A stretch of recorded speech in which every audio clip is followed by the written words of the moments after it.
पितृपक्ष का अंतिम दिन सर्वपितृ अमावस्या या पितृ विसर्जनी अमावस्या के नाम से जाना जाता है। हिंदू कैलेंडर के अनुसार हर वर्ष अश्विनी मास की अमावस्या तिथि को सर्वपितृ अमावस्या होती है। कल यानी 6/10/2021 को पितृपक्ष का अंतिम दिन सर्वपितृ अमावस्या या पितृ विसर्जनी अमावस्या के नाम से जाना जाता है। हिंदू कैलेंडर के अनुसार हर वर्ष आश्विनी मास की अमावस्या तिथि को ही सर्वपितृ अमावस्या होती है। इस वर्ष सर्वपितृ अमावस्या 6 अक्टूबर दिन बुधवार को है। सर्वपितृ अमावस्या का विशेष धार्मिक महत्व है। इसे महालया अमावस्या भी कहते हैं। सर्वपितृ अमावस्या के दिन उन सभी पितरों का श्राद्ध, तर्पण एवं पिंडदान किया जाता है जिनके स्वर्गवास की तिथि मालूम नहीं होती। इस दिन हम पृथ्वी लोक पर आए उन सभी पितरों को श्राद्ध कर्म से आत्मतृप्त करके पितृलोक विदा करते हैं। इसलिए सर्वपितृ अमावस्या को पितृ विसर्जनी अमावस्या कहते हैं। पितृतृप्त होकर अपनी संतानों के सुख, समृद्धि और वंश वृद्धि का आशीर्वाद देकर खुशी खुशी अपने लोक चले जाते हैं।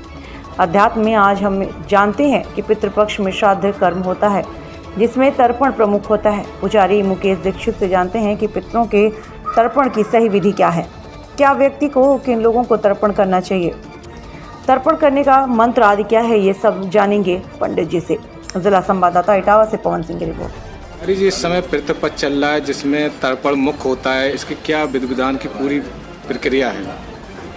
श्राद्ध पक्ष में जो कन्यागत 15 दिनों का मास कहा जाता है, आश्विन मास, इसमें जो भी भक्त, जो भी मनुष्य अपने पितरों के निमित्त उन्हें जलांजलि देते हैं, तिलोक और जौ अक्षत से उन्हें तिलांजलि देते हैं, यही तिलांजलि का जल उन पितरों को प्राप्त होता है। तथा इस तर्पण के समय पर जो हम उन्हें नैवेद्य, भोग, मिष्ठान इत्यादि अर्पण करते हैं, अपने पितरों के निमित्त ब्राह्मण भोज या गरीब असहायों को, विकलांगों को जो हम अन्नदान करते हैं, ये अन्नदान हमारी पितरों को ही प्राप्त होता है जाकर। इसमें हम अपने पितरों के निमित्त जो भी वस्तुएं दान पुण्य करते हैं, उनसे पितरों को बहुत ही संतुष्टि प्राप्त होती है। वे मनुष्यों को आशीर्वाद देते हैं, अपने कुल वंश की वृद्धि का आशीर्वाद देते हैं और अपनी संतानों, पुत्र पौत्रों को धन, ऐश्वर्य, यश तथा सभी प्रकार से मनोकामना पूर्ति का वर देते हैं।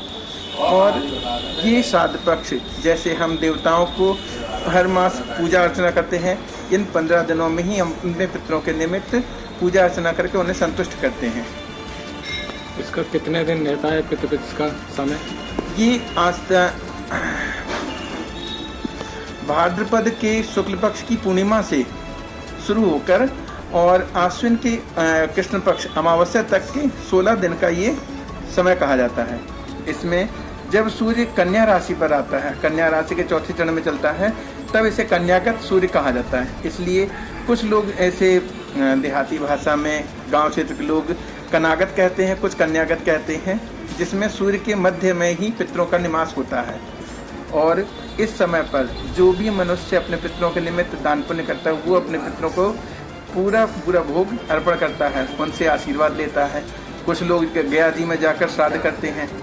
इस जो कनागत में आश्विन मास में जो अपने पितरों का तर्पण इत्यादि करते हैं, उन्हें गया भोज का पुण्य प्राप्त होता है। गया जी में जाकर पिंडदान करने का जितना पुण्य होता है, वे अपने पितरों के निमित्त यहाँ पर दान पुण्य करके वो अपना पुण्य अर्जन करते हैं।